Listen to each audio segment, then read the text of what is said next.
All right, back to Orangeburg County now, where residents there are, some of them not even started cleaning up yet because the water hasn't receded. But certainly this is going to take a lot of work as folks are left without power, and dozens of roads today were washed out and deemed unsafe to travel. News 19's Shelly Garzone has been down in Orangeburg all day surveying the damage. And Shelly, you're standing in front of what I don't even know what it is behind you, but it certainly looks like a mess.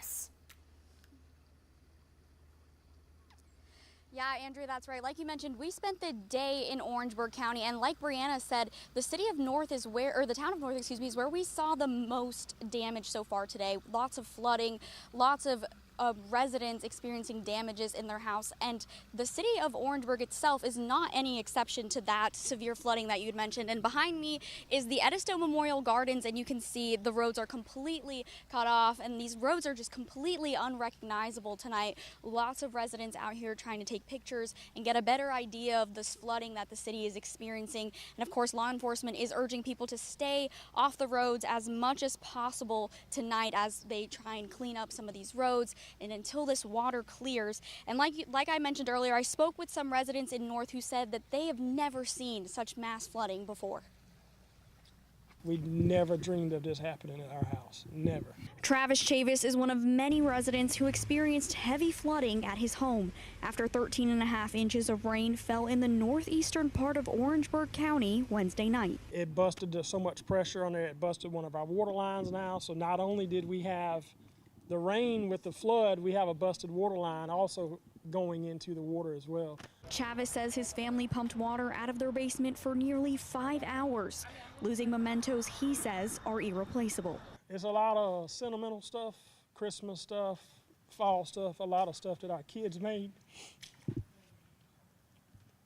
that we can't replace.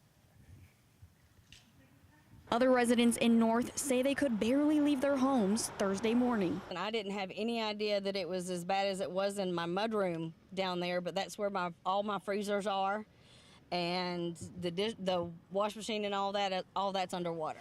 Debbie and Sam Tucker say law enforcement offered to evacuate them from their home by boat due to heavy flooding.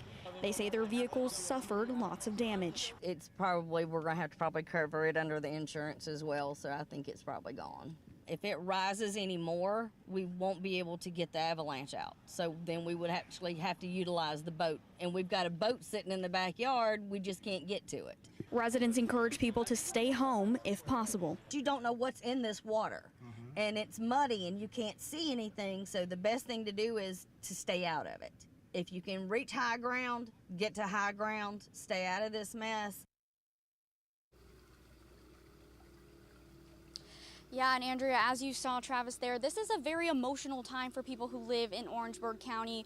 Roads and their homes and places that they travel on every single day are completely unrecognizable. Again, I just want to show you quickly before I hop off here. This water is just coming up this road tonight, and law enforcement wants to urge everyone, and I want to remind everyone to please stay off these roads tonight because they don't know how strong this water is and how high it might get up on these roads. So please, please stay off the roads in Orangeburg County, city, wherever you may be throughout the county, please. Reporting in Orangeburg, Shelly Garzone, News 19, WLTX. Yeah, very good advice, Shelly, from her, and also the viewer that she talked with that said you don't know what's in the water, and that is key to flooding issues like that. So with a flash flood warning being in effect this morning for some parts of South Carolina, we are on your side with the difference between flash flood warning and a watch. A flash flood is when a runoff from long-lasting storm causes slow rise in a water across a larger area. Floods are also longer-term weather events. They can develop over many days and be caused by many different weather events like high tides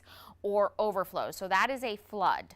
A flash flood, like we saw in this situation, was caused by runoff from heavy rain, making water rise rapidly in a very short period of time. And that's what we saw this time. This can happen with little or no warning and reach peak levels in just a few minutes. Flash floods are more common in drier climates compared to floods. And don't forget, prior to this situation this morning, we hadn't had rain in weeks. So that also led to the complications. So to stay up to date on all your weather and your Midlands forecast, make sure you follow us at WLTX.com and also download our free app for the latest.